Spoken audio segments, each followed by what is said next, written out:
पण तुझ्या बाबांनी ते कुठे ठेवलेत मला नाही माहित.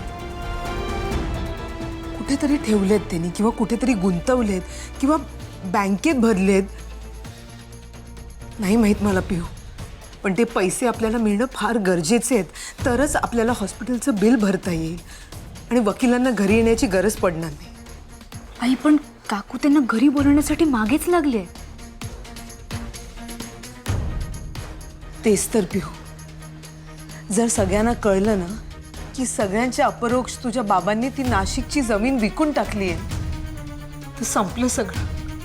नाही नाही नाही आई, तसं काहीच होणार नाही. तू अजिबात टेन्शन घेऊ नकोस. आई आपण एक काम करूया, आपण त्या वकिलांना घरी येण्यापासून थांबूया, म्हणजे घरी कोणाला काहीच करणार नाही. नाही ना पिहू, त्यांनी घरी येणं पण तितकंच महत्वाचं आहे अगं. कारण तेच तर आपल्याला सांगतील की आपण दुसरीकडनं कुठून पैसे उचलू शकू. सगळीकडनंच अडकलोय आपण. आई मग आपण एक करू शकतो, आपण त्यांना फोन करून सांगूया की तुम्ही उद्या आलात की त्या नाशिकच्या जमिनीबद्दल काहीच बोलू नका. कसा फोन करणार बाळा, सगळे आता बाहेर बसले, तर आपण दादांचा फोनही नाही वापरू शकत.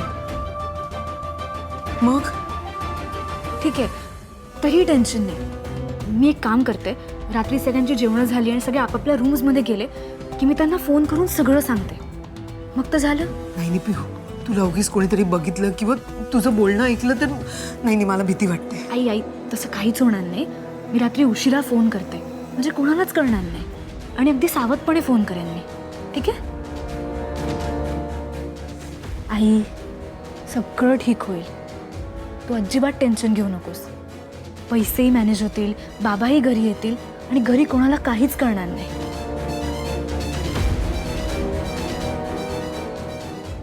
बरं आई, मी तुझ्यासाठी चहा आणि काहीतरी खायला आणते. नाही नाही, नकोय मला पिहू, खरंच भूक नाही. आई प्लीज नाही म्हणू नकोस. तू काहीच खाल्लं नाहीस, अशाने आजारी पडशील तू. पिहू मला काही नकोय अगं. अविनाश घरी नाहीयेत आणि मी मी काही नाही खाणार पिणार. आई मला कळतंय तुझी इच्छा नाही आहे खायची, पण तुला खावंच लागेल. तू काहीच बोल नकोस, मी लगेच जाऊन चहा आणि खायला आणते. लगेच आणते.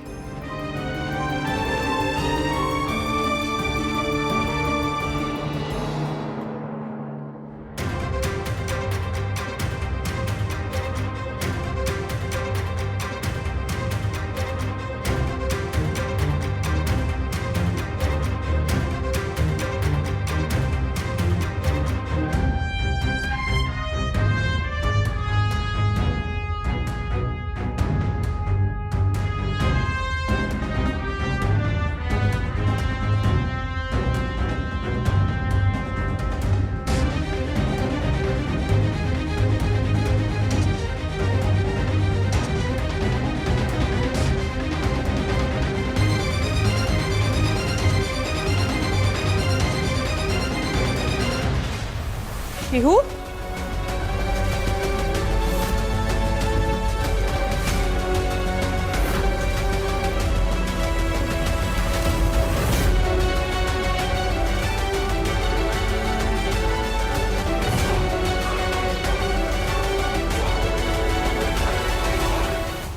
काय ग, एवढ्या रात्री कोणाला फोन करतेस? मैत्रिणीला. एवढ्या रात्री? हो, माझे लेक्चर मिस झाले ना, तर उद्या येताना नोट्स घेऊन ये असं सांगत होते तिला. नक्की मैत्रीणच आहे ना, की मित्र वगैरे? मी लावून देऊ का फोन? बोल तूच, घे. हे आगावपणा करून झाला असेल, फोनवर बोलून झाला असेल तर जा खोलीत. आधी तू जा. काय? तू नाही सांगायचं मला मी काय करायचं ते. हा, आता मी इथेच बसणार. झोप नाही येते ना मला, टीव्ही बघत बसते.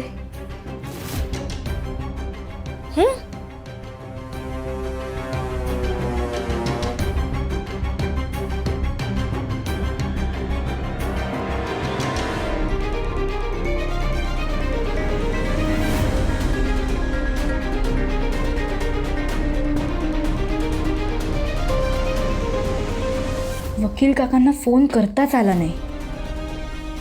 आता कसं करायचं?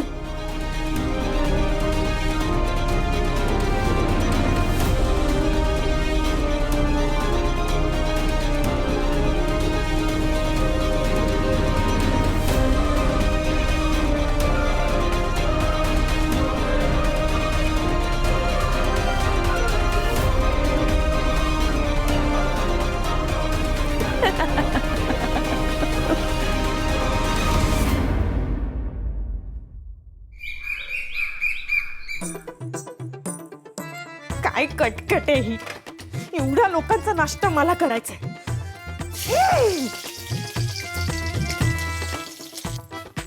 प्रत्येकासाठी वेगळा चहा. कसं जमणार आहे मला?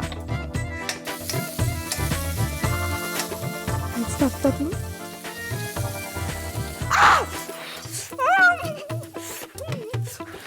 मला नाही करायचं हे सगळं. शी, माझा हात भाजला. माझ्या डोक्यावर सगळं टाकून गेली बाई. कसं करणार आहे मी? आई ग, अरे आई ग. काय गे कोणाच्या नावाने बोंबलतेस? आई, हात भाजला माझा. कोणाच्या नावाने बोंबलणार आहे? तुमच्या धाकट्या सुनेच्या नावाने. अनुच्या नावाने? मग ठीक आहे. काय कधी आले नाही? हा आई काय बोलताय? ती जर आता आली असते तर मी माझा हात का भाजून घेतला असता आई? एवढा काही हात भाजला नाही तुझा. थोडासा चटका लागला त्याला. उगाच आता कुरवाळत बसू नकोस. त्या हाताने लवकर काहीतरी बनव, मला भूक लागली आहे. अगं गोळ्या घ्यायची वेळ झाली माझी. वकील पण येईल आता. तो यायच्या आत नाश्ता करून मला मोकळं होऊ दे ग बाई. आणि रेवती कुठे आहे? हा, रेवती कुठे आहे? आई हॉस्पिटलला गेली आहे ना रेवती. हा, पण ती अवीकडे थांबणार आहे ना आज? हो आई. अगं अनु कधी येणार आहे? ती आल्यावर आपल्याला पैसे मिळणार आहेत, कारण तिच्या सह्या लागणार आहेत ना. आज फार महत्व आहे तिला बाई. आई, ते वकील साहेब आले ना की मी आज त्यांना सगळं बोलणार आहे. आई, ती अनु आणि अविनाश भाऊजींना आपल्याला सगळंच काही सांगत नाही. मी ना वकील साहेबांशी डायरेक्ट सगळंच बोलून घेणार आहे. आई, हात भाजलाय माझा. काही झालं नाही. बनव बनव. आजी, हा, ते वकील काका आलेत. आले? ए, तुझा नाश्ता राहू दे बाई. ती अनु नाही घरात तर मला जेवण पण धड मिळत नाही. वकील साहेब आलेत ना? हो, जायचंय ना आपल्याला. चला, तू काय उभी आहेस? आवर ना पटापट.